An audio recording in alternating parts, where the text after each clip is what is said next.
Salam sejahtera bagi kita semua. Kali ini kita akan belajar bersama dari Lukas pasal 23 ayat 33 sampai ayat yang ke-43.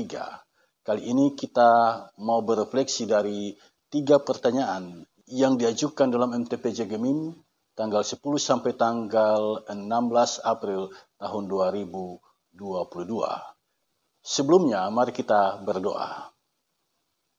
Ya Bapa, Allah yang memberkati kami sampai saat ini, kami senantiasa memuliakan nama-Mu, sebab Engkau Allah yang sungguh baik, Allah penjaga kehidupan ini. Kami mau belajar dari firman-Mu. Ya Bapa, kami terbatas adanya, kami merendahkan diri di hadapan-Mu, memohon belas kasihan Tuhan, agar pikiran kami dibukakan dan hikmat-Mu dianugerahkan bagi kami. Di dalam nama Tuhan Yesus, kami berdoa. Amin. Jemaat yang dikasihi Tuhan, ada 3 pertanyaan yang diajukan di sini. Yang pertama, apa yang kita pahami tentang tersalib sekalipun tidak bersalah? Saya memahami kalimat tersalib sekalipun tidak bersalah itu mengandung 2 pengertian. Yang pertama, penyaliban itu merupakan hukuman dan yang disalib itu adalah Yesus. Yang kedua, yang disalib itu tidak bersalah. Itu berarti Yesus itu benar. Yesus itu tidak bercelah. Yesus itu tidak bersalah. Karena Yesus pada hakikatnya benar, maka yang menyalibkan itu salah. Bahwa Yesus itu benar, itu dilihat oleh salah satu penjahat yang disalib di samping Yesus. Dia berkata dalam ayat yang ke-41, saya harap kita membuka Alkitab dan melihat ayat ini, dari Lukas pasal 23, perhatikan ayat 41, di sini penjahat ini mengucapkan kalimat ini, kita memang selayaknya dihukum, sebab kita menerima balasan yang setimpal dengan perbuatan kita. Tetapi orang ini tidak berbuat sesuatu yang salah. Ini ucapan dari salah seorang penjahat yang berada di samping Yesus, yang juga disalibkan sama seperti Yesus. Penjahat ini menegaskan bahwa kalau dirinya dan temannya itu memang sudah selayaknya dihukum, karena mereka melakukan kejahatan. Karena mereka melakukan perbuatan yang tercela. Tetapi tentang Yesus, penjahat ini mengatakan orang ini tidak berbuat sesuatu yang salah. Nah, dalam kalimat ini si penjahat mengaku dosanya. Penyaliban dipahaminya sebagai balasan atas perbuatan mereka yang jahat. Tetapi tentang Yesus, si penjahat ini menyebut tidak berbuat sesuatu yang salah. Pendapat si penjahat ini sama dengan pendapat seorang perwira Romawi yang mengalami, yang menyaksikan kegelapan yang meliputi daerah Israel selama 3 jam jelang kematian Yesus. Si perwira ini mendengar Yesus mengucapkan kalimat ini, "Ya Bapa, ke dalam tangan-Mu kuserahkan nyawaku." Perwira ini berkata dalam Lukas 23 ayat 47, sungguh orang ini adalah orang benar. Jadi sudah ada dua orang yang mengatakan bahwa Yesus itu orang benar. Yang pertama adalah penjahat di samping Yesus yang juga disalib. Dan yang kedua adalah perwira Romawi. Penjahat dan perwira Romawi. Nah, mereka mengucapkan bahwa Yesus itu tidak bersalah. Yesus itu orang benar. Keduanya bukan orang yang terlibat dalam persekongkolan membunuh Yesus. Yang satu penjahat, yang satu orang Romawi. Keduanya memiliki penilaian yang objektif. Yesus tidak bersalah. Ini menarik saudara sekalian. Saat suara terbanyak mengatakan Yesus bersalah, ada 2 suara yang nyaris tidak terdengar. 2 suara itu berpendapat sebaliknya. Yesus tidak bersalah. Hal ini mengingatkan saya pada peristiwa ada 12 pengintai. Nah, 12 pengintai ini ketika mereka kembali, 10 orang berpendapat bahwa jika mereka menyerang bangsa Kanaan, mereka akan kalah. Tetapi ada dua suara yang disampaikan oleh Yosua dan Kaleb yang meyakinkan bangsa Israel bahwa jika mereka menyerang, mereka pasti menang. Nah, suara minoritas ini, suara yang kecil ini, itulah kebenaran. Tetapi suara yang banyak itu ternyata tidak benar. Ini menarik saudara sekalian untuk kita renungkan bersama. Saat suara terbanyak mengatakan Yesus bersalah, ada 2 suara yang nyaris tidak terdengar. 2 suara itu berpendapat sebaliknya, Yesus tidak bersalah. Nah, dari sini kita mengerti, tidak selalu suara yang terbanyak itu adalah kebenaran. Tidak selalu. Kebenaran itu justru ditemukan dalam bukan suara terbanyak. Apalagi di era sekarang ini, orang bisa saja mendapatkan suara terbanyak jika dia memiliki banyak uang, jika dia memiliki pengaruh, jika dia memiliki kekuasaan. Dia bisa saja mendapatkan suara yang terbanyak untuk mendukung gagasannya. Yang walaupun gagasan itu tidak selalu benar, tapi dia bisa mendapatkan suara yang terbanyak itu. Nah, di sini kita diingatkan bahwa kebenaran itu tidak selalu ada pada suara yang terbanyak. Ternyata kebenaran itu ditemukan di sini ada pada suara yang bukan suara terbanyak. Suara itu datang dari orang yang dicap penjahat, orang yang dicap tidak baik. Suara itu datang dari sana. Suara itu juga datang dari orang asing, orang yang tidak dikenal, orang yang dianggap kafir oleh bangsa Israel, karena orang asing ini adalah orang Romawi. Fakta ini menjadi peringatan bagi kita, jangan remehkan suara terkecil sekalipun. Gunakanlah hati, gunakanlah pikiran, dan lebih seringlah berdialog dan mengkaji. Sebab bukan tidak mungkin suara kebenaran itu ada pada mereka yang minoritas, tidak terkenal, yang biasa saja, orang asing bagi kita. Dalam konteks kehidupan masyarakat dewasa ini, kecenderungan kebanyakan orang adalah mendengar suara orang berduit, suara orang berpengaruh dan memiliki jabatan. Kecenderungan hati ini membuat kita mudah dibeli, mudah dipengaruhi, mudah dipaksa mengikuti kemauan orang yang berduit, berpengaruh, dan pejabat. Akhirnya yang tidak bersalah itu tersalib. Seperti Yesus, tersalib sekalipun dia tidak bersalah. Yang seharusnya disalib adalah orang-orang jahat. Tetapi orang-orang jahat itu pandai bersandiwara, pandai berpura-pura baik, dan sangat lembut dalam penampilannya. Waspadalah, jangan gampang tertipu dengan penampilan orang. Ujilah segala sesuatu dan mintalah hikmat Tuhan agar engkau dapat membedakan mana yang baik dan mana yang jahat. Pertanyaan nomor 2. Apa yang kita pahami tentang para pemimpin, prajurit-prajurit, dan 2 orang penjahat dalam Lukas pasal 23, ayat 33 sampai ayat yang ke-43. Ini adalah pertanyaan yang baik sekali, saudara sekalian.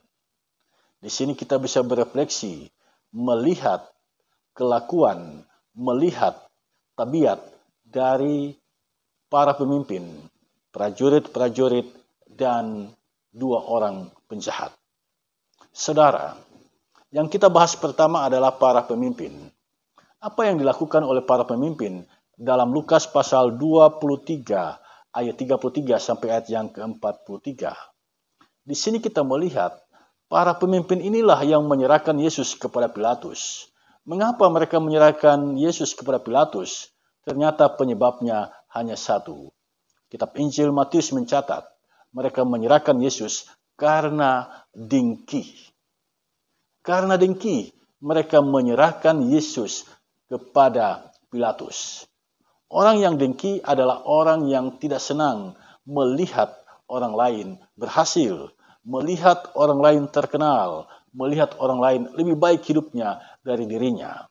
Yesus sangat terkenal baik di kalangan pejabat maupun di kalangan rakyat jelata. Yesus sangat terkenal. Dan ini membuat para pemimpin agama, imam-imam kepala bangsa Yahudi, dan pemimpin masyarakat yang disebut tua-tua dalam bacaan kita saat ini. Mereka dengki kepada Yesus, dan merekalah yang menangkap Yesus dan menyerahkannya kepada Pilatus. Itulah kelakuan orang-orang yang dengki.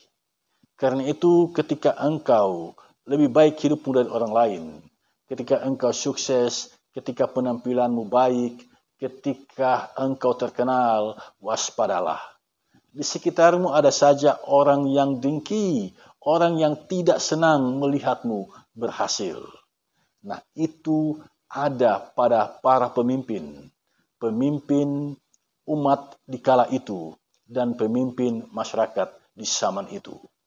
Mereka dipenuhi dengan dengki, dan karena itu menjatuhkan Yesus, bahkan merekalah yang merancang pembunuhan terhadap Yesus. Dan di saat Yesus menderita di atas kayu salib, para pemimpin ini mengejek Yesus. Mereka mengejek Yesus. Kata-kata yang keluar dari mulut mereka adalah kata-kata ejekan. Mari kita berdoa agar kita tidak memiliki pemimpin yang seperti ini. Pemimpin yang senang ketika melihat orang lain jatuh. Pemimpin yang senang ketika melihat orang lain hancur. Pemimpin yang dipenuhi kebencian.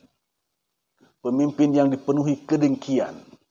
Orang kalau sudah dengki, apapun kebaikan dalam diri orang lain tidak dia lihat. Pikirannya dipenuhi dengan bagaimana caranya menjatuhkan dan menghancurkan orang lain. Yang kedua, prajurit-prajurit Romawi. Mereka adalah orang-orang yang sesungguhnya bawahan, bekerja pada satu tuan, dan tuan mereka adalah Pilatus. Mereka hanya melaksanakan perintah.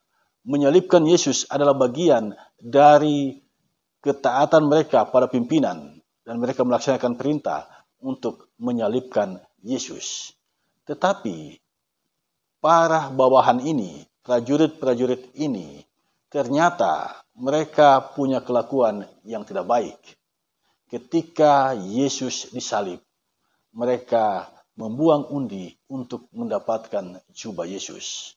Ketika Yesus menderita disalib, mereka mengolok-olok Yesus, mengejek Yesus yang sedang tersalib.